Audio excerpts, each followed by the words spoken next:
Salut, c'est Lola, vous êtes sur ma chaîne 3D, 3Dmon. Aujourd'hui on va faire un tuto de base parce que pour le moment vous êtes un peu des bébés avec Blender et je pense que vous avez extrêmement peur de commencer le logiciel parce que vous avez peur de vous y perdre et c'est normal parce que voici l'interface de Blender. Donc on commence, là il y a Général, 2D animation, Sculpting, VFX, on va commencer en Général et c'est comme ça que vous allez tomber sur le cube de base. Et comme vous êtes des bébés, ça tombe un peu bien parce que du coup on va jouer avec des cubes aujourd'hui parce que la base de Blender ça va être d'apprendre les raccourcis et comment on se déplace dans la scène. Donc là, il y a vraiment une interface hyper compliquée dont vous ne comprenez à peu près rien. Il y a toute la barre du haut là, qui est tout un tas d'ateliers différents. D'ailleurs, ils y sont pas tous. Il y en a énormément, mais c'est pas tous les ateliers qu'il y a dans Blender. C'est des fenêtres un peu spécialisées avec tout un tas de presets dedans. Donc on a le layout, donc par défaut c'est le mode objet. On a le modeling qui est un peu le système rapide pour éditer les objets. On a la sculpture, ça je vous montrerai plus tard, mais ça marche un peu comme Maya, c'est de la sculpture en 3D. Là on a l'édition des UV, ça vous savez pas ce que c'est. Texture Paint, ça sert à peindre des textures, mais vous savez pas encore le faire. Shading, là c'est quand on génère des textures, mais vous savez pas le faire. Animation, et encore il n'est pas vraiment idéal, mais bref, là on peut voir ce que je fais, il y a deux écrans. Rendu, ça c'est quand on essaie de faire des rendus. Donc en 3D, si tu n'as jamais fait de la 3D, tu comprendras pas ça, mais en fait, quand on sort les images les unes après les autres, qu'on rend une image ou qu'on rend une animation, on parle d'un rendu. Par défaut, on a un rendu de 250 images qui fait à peu près 10 secondes. Il y a le compositing, donc compositing c'est un peu ce à quoi ça sert After Effects, sauf que celui-là il est nodal, c'est-à-dire qu'il y a des nodes, il y a des points qui se relient entre eux. Les nodes de géométrie, donc ça c'est pareil, il y a des nodes, mais ça sert à faire de la géométrie. Scripting, ça j'y vais même pas parce que même moi je comprends pas trop. Non, en vrai c'est utiliser du code pour faire des trucs en 3D. Mais en fait là pour l'instant je t'ai fait super peur. Et je t'ai même pas tout montré, mais on va juste rester sur la première fenêtre, le premier mode de la première fenêtre. Dans les modes, il y a aussi tout un tas de trucs ici, là, que je vais pas t'expliquer tout de suite parce que tu vas rien comprendre sinon.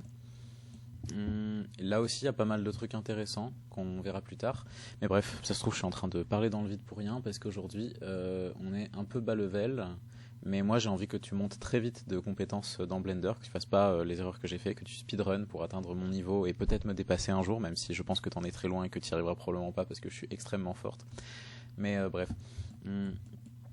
Là, on a une scène. Dans la scène, il y a trois objets. Il y a la lumière, la caméra et le cube. Ça tombe bien parce que la caméra, tu sais pas comment faire. La lumière, je pense que tu sais même pas comment faire pour qu'on voit ce qu'elle fait. Et il y a le cube. Et du coup, on va commencer par jouer avec le cube. Alors, le premier truc que je veux que tu fasses, comme tu es vraiment pas doué dans Blender pour le moment, c'est que tu touches pas à ces trucs qu'il y a là, parce que tu vas te perdre dedans.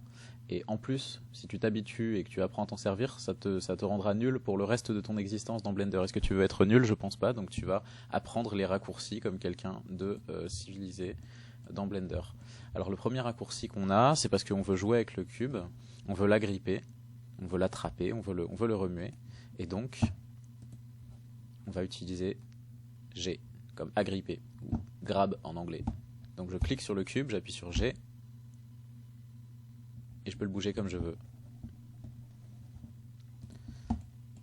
À un moment, je vais vouloir tourner mon cube avec le R, là, hop, on tourne le cube, on tourne le cube, on tourne le cube.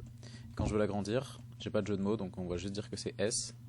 Mais en fait, c'est la scale, c'est-à-dire l'échelle du cube. Et donc, quand on veut agrandir un objet comme ça, sa scale, son échelle, en fait, elle devient non uniforme. C'est-à-dire qu'il a une échelle de base qui est... les échelles, ça marche comme les miniatures dans la vraie vie. C'est-à-dire que, par exemple, quand on a une maquette, on parle de son échelle. Et par exemple... pour un soldat qui fait cette taille, il fait genre un homme normal, il fait 1m80. Si ça fait 1,8, et ben c'est une échelle de 1 à 100. Puis ça fait genre, s'il fait 1,8 cm, c'est-à-dire qu'il fait à peu près cette taille, un soldat comme ça serait une échelle 100. Et s'il y avait un soldat qui faisait, je sais pas, 1m80 x 2, il fait 3 mètres, il fait 2m60. Là, ça serait une échelle de 2. Donc si j'agrandis, je peux même faire S et mettre un chiffre, S2 par exemple. Ou S.1. Bon, évidemment, ça fait des maths, donc quand j'ai dit 2 et point 1, en fait, ça fait que de base c'était 1, donc ça fait point 2. J'étais déjà un peu perdu. Et là, le problème, c'est que notre cube, il est vraiment dans un endroit un peu incompréhensible. Il est un peu entre deux eaux. Si on veut avoir plusieurs cubes, je t'apprendrai à faire ça plus tard, ça va être un peu compliqué parce que il est un peu placé n'importe comment. Du coup, ce qu'on peut faire, c'est que comme on a genre G pour attraper, R pour tourner et S pour agrandir, GRS, gymnastique rythmique, bref, non. Et bah, ce qu'on peut faire, c'est Alt plus R. Hop, j'ai enlevé la rotation. Alt plus G. J'ai enlevé le déplacement. Alt plus S. J'ai enlevé l'échelle. Enfin, j'ai remis l'échelle normale. Parce qu'en fait, tout ce qu'on fait sur Blender, c'est des maths. Et il y a un petit truc ici, là. Bon, il y a plein de trucs que vous n'aurez pas, parce que moi, j'ai des add-ons de Blender qui sont un peu des genres de plugins qui permettent de faire des trucs plus facilement. Mais l'objet en mode objet, l'objet, il a tout un tas de données qui sont sa localisation, sa rotation, son échelle. Et toutes ces infos là, elles varient selon. C'est ça que je fais en fait quand je dis j'appelle en fait une fonction mathématique qui va changer, qui va transformer l'objet. C'est ce qu'on appelle une transformation. Donc on peut transformer sa location, on peut transformer sa rotation, et on peut transformer son échelle. Et évidemment, comme on n'est pas très doué et qu'on ne sait pas faire grand chose pour le moment, on n'hésite pas à faire CTRL Z quand on oublie une commande. Mais on peut déjà noter que si on fait Alt égale, ça annule.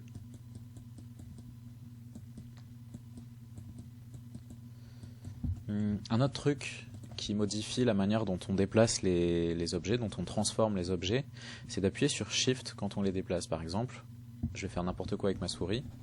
Si j'appuie sur Shift, là j'ai la main en l'air, hein, j'ai appelé la fonction G pour qu'il déplace, mais une fois que j'ai appelé la fonction, j'ai pas besoin de rester appuyé dessus.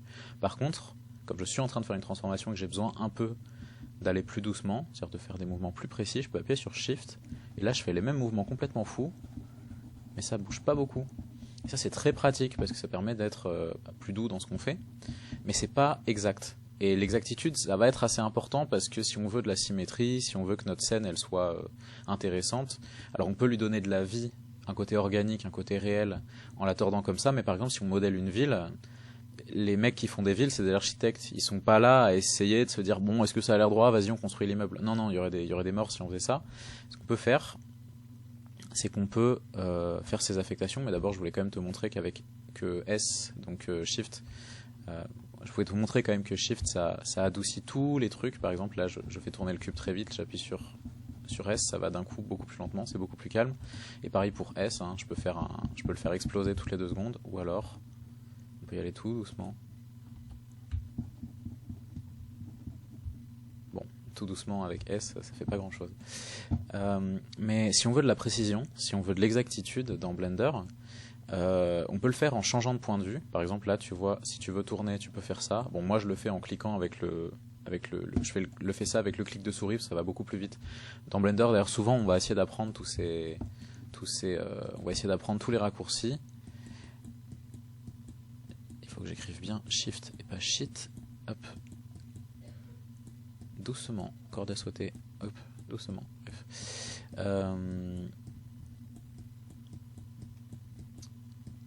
Doucement. Voilà. Si on veut de l'exactitude, bon déjà je voulais dire que dans Blender, je vais le redire beaucoup de fois, c'est très bien de connaître les raccourcis, de connaître les commandes les plus rapides, parce que si on rajoute des étapes pour faire quelque chose de simple, ça fait que quand on veut faire quelque chose de compliqué, le nombre d'étapes devient tellement élevé que c'est impossible de finir un projet. Et moi mon objectif c'est qu'en ayant regardé peut-être 5 tutos de ma part, tu sois déjà capable de faire un rendu qui soit à peu près complet. À peu près complet, c'est-à-dire qu'il y a de la géométrie, il y a de l'animation, il y a un objet que tu as fabriqué toi-même, qui est animé par toi, qui est colorié par toi, dans un environnement que tu as décidé, dans le format que tu as décidé. Moi, je veux qu'il y ait tout ça là-dedans, et si à chaque étape, il te faut 25 clics du genre, si je veux le déplacer, je vais faire ça. Ah non, mais attends, il faut que je le tourne aussi un peu, du coup je fais ça. Tu vois comment c'est laborieux? Alors que si je veux faire les mêmes mouvements avec juste la sélection, et en plus, ça sera pas exact si tu utilises ces trucs. Tu vas devoir cliquer partout plein de fois. Et le mouvement, le temps que tu passes à bouger ta souris comme ça, tu vas perdre un temps pas possible. Alors pour le moment, je sais que toi, tu veux juste découvrir le logiciel, etc. Mais le truc, c'est qu'on a beaucoup de trucs à découvrir. Et si tu es en train de galérer à ce point-là pour des trucs de base, le mieux, c'est que tu apprennes les raccourcis. Et il y a une fiche de raccourcis que je t'enverrai dans la description de la vidéo, que tu peux apprendre, que tu peux te mettre à côté si tu as 2 écrans ou te noter, etc. Mais c'est très bien. Et d'ailleurs, en termes de, en termes neuronal, c'est très bien si tu te dis dans ta première étape de progression dans Blender que tu te dis que tu vas apprendre un raccourci et que tu vas te forcer à t'en servir. Parce que comme ça, ton cerveau, il va pas se dire ah oui, c'est vrai qu'on peut faire ça dans Blender, mais en vrai, je m'en bats un peu les couilles. Il va se dire je vais vraiment plus vite et je suis plus efficace quand j'utilise le raccourci, et du coup on l'apprend comme ça.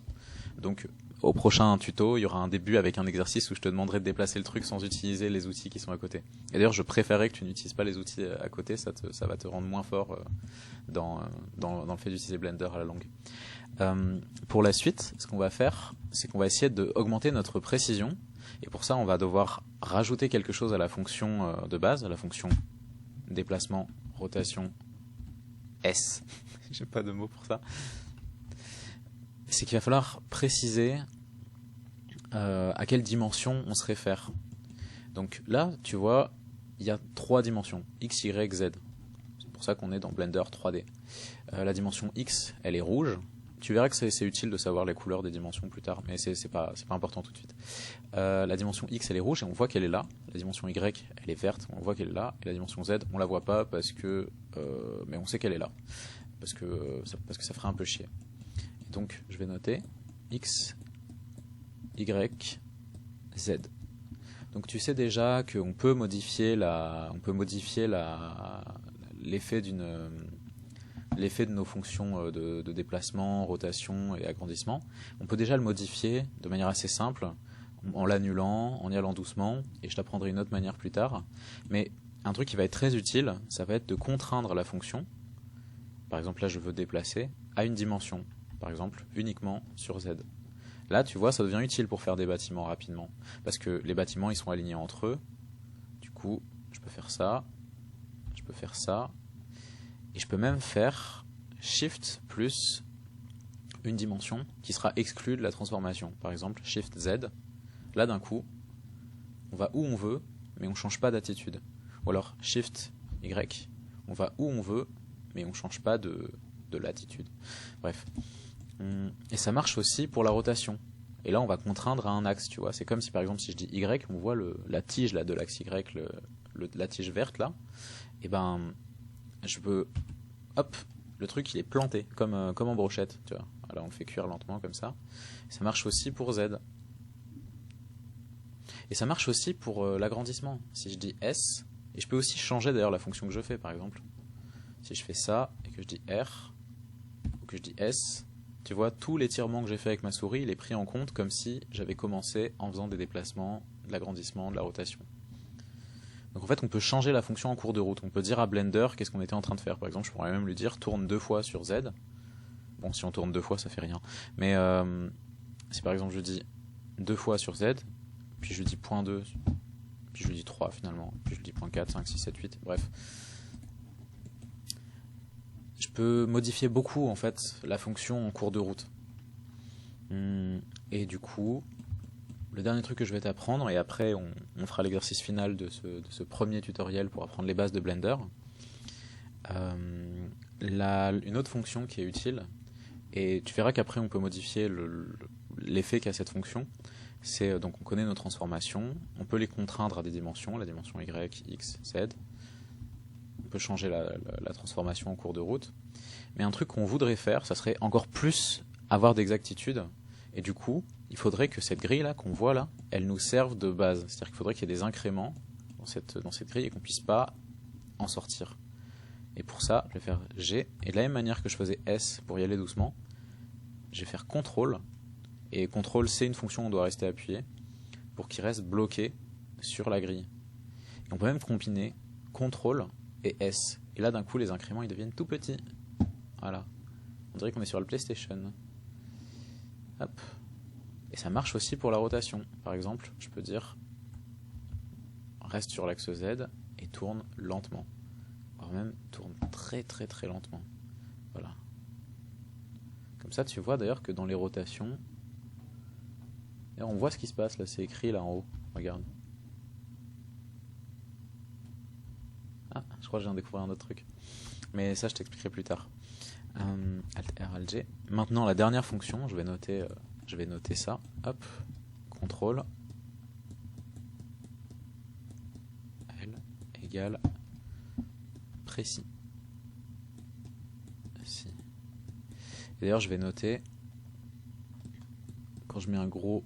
Ah non, un X, ça va être confusant. Je vais mettre un X entouré. Un X entouré aussi, là. Ça veut dire qu'il faut rester appuyé. Parce que sinon, le reste du temps, c'est juste qu'on appelle la fonction et que du coup, l'ordi, une fois qu'il a compris que c'est ce qu'on voulait, il n'a pas besoin qu'on lui dise plus précisément. Alors que le contrôle et le shift, c'est plus... On lui décrit plus une manière pour arriver à un résultat. Et donc, il va enregistrer à chaque étape basé sur ce qu'on lui renseigne. Parce que l'info qu'on capte pas, enfin l'info qu'on n'a pas conscience de lui donner, c'est le déplacement de la souris qui lui donne une notion d'intensité. Et du coup, on peut modifier la manière dont il interprète cette info en utilisant Shift et Control par exemple. Et le dernier truc que j'ai envie que tu saches faire, et ça c'est juste pour qu'on fasse un peu une fin un peu drôle à ce tutoriel, c'est Shift plus D, c'est une commande qui duplique, et du coup là j'ai dupliqué mon cube, Shift D, hop, j'ai un nouveau cube.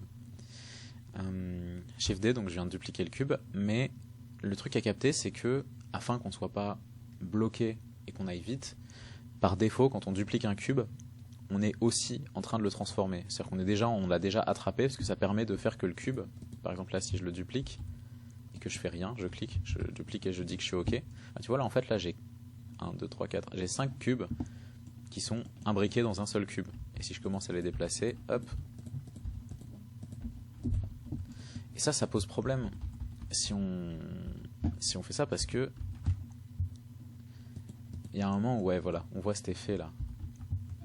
Tu vois ce truc là? C'est parce qu'en fait les faces elles sont au même endroit. Du coup l'ordi il a un peu du mal à décider qu'est-ce qui est où. Et ça l'emmerde un peu parce que c'est pas le même objet, mais en même temps il est au même endroit, il est exactement au même endroit. Et ça pose beaucoup de problèmes. Alors après je peux juste faire ça, tu vois. C'est marrant, on dirait un peu une armoire, on dirait un peu un machin électronique, on dirait des plaques, etc. Bon, c'est intéressant.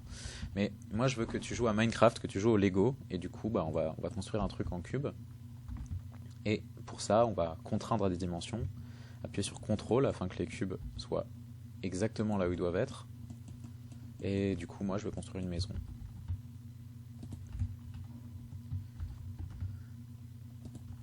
Shift D, c'est la commande qu'il faut que tu te rappelles. D'ailleurs, je vais l'écrire là.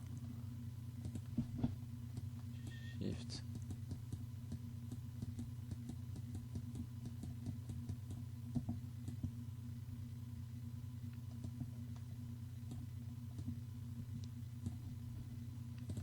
Hop.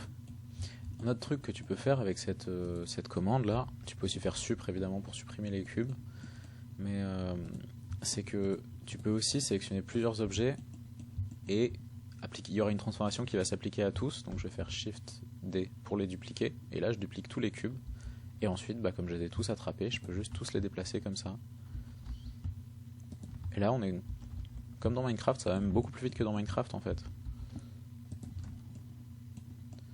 Ensuite, ce que je peux faire, après ça c'est des trucs de sélection de base, mais ça marche partout, sur tous les logiciels, de la même manière que CTRL Z marche partout, supprimer ça marche partout, et tu peux appuyer sur Shift et sélectionner en même temps, et ça va rajouter des trucs à ta sélection. Et d'ailleurs on peut faire CTRL Z sur ce qu'on vient de sélectionner, et du coup Shift D, Z, hop, Shift D, Z, hop, Shift D, Z. Et ensuite, en mode objet, je peux sélectionner les objets les uns à travers les autres. Et du coup, je peux faire Shift D, Z, CTRL, voilà.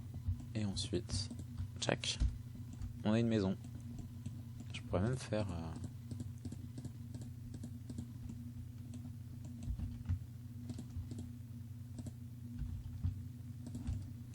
Et là, on a une maison. C'est cool, non? Maintenant, tu sais jouer à Minecraft dans Blender. T'as atteint le niveau d'un enfant de 14 ans. T'as atteint le niveau d'un enfant de 8 ans. C'est génial. D'ici la prochaine fois, vous aurez vraiment fait des très bons progrès si vous avez retenu toutes les commandes qu'on a là, parce que c'est la base de Blender et ces commandes-là, elles vont revenir extrêmement souvent. Donc, il y a GRS, c'est-à-dire la transformation de location, la transformation de rotation et la transformation d'échelle. Attraper, agripper, tourner, S. Alt plus chacune de celles-là pour revenir en arrière, même si on peut toujours utiliser CTRL Z au point où on en est actuellement. Shift pour appliquer ces transformations mais de manière douce. CTRL pour être précis. Et Shift et CTRL, il faut rester appuyé pour que ça marche. X, Y et Z pour préciser à l'ordinateur sur quelle dimension on travaille. Shift, X, Y et Z pour préciser à l'ordi sur quelle dimension on ne travaille pas. Par exemple, si on veut rester horizontal, on n'a pas besoin de la dimension Z. Si on veut rester devant, derrière, on n'a pas besoin de la dimension Y. Et Shift D pour dupliquer. Et il y en a une dernière qui sera pratique pour la pauvre personne parmi vous qui aura supprimé son cube au début avec Supr. C'est Shift A, mais ça sera pour une prochaine fois.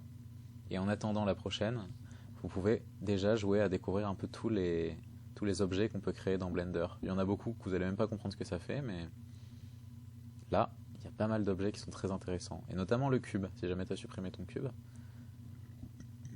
Du coup, je te dis à la prochaine fois. Et à très vite. Et si tu as retenu toutes ces commandes d'ici là, tu auras fait de très grands progrès dans Blender et ça sera très utile tout au long de ta compréhension de la 3D. Et je te conseille de jouer un peu avec ça avant de faire autre chose, afin que ton cerveau retienne ces commandes comme une espèce de continuité de ce que ton esprit peut penser, afin que tu deviennes un vrai magicien de Blender, et non pas un bébé qui joue avec des cubes. Bref.